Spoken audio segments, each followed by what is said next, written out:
In today's tutorial, we are going to learn CountA and Countblank function in Microsoft Excel.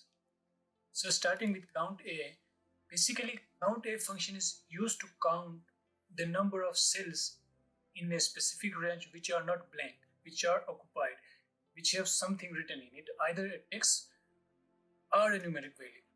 So let's start with writing the formula. Press equal sign, CountA, select the range, close the parenthesis, press enter. So as you see that the CountA formula is come up with a value of 6. This means that in the selected range there are 6 cells which are not blank, which have something written on it.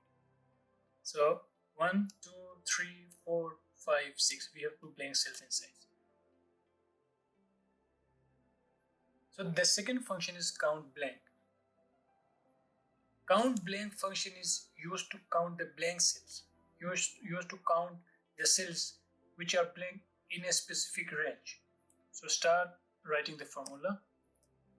Count blank, open parenthesis, select the range, close parenthesis. So as you see that the Countblank function has come up with value 2. So we have 2 cells in the range which are blank. I hope you have liked the video.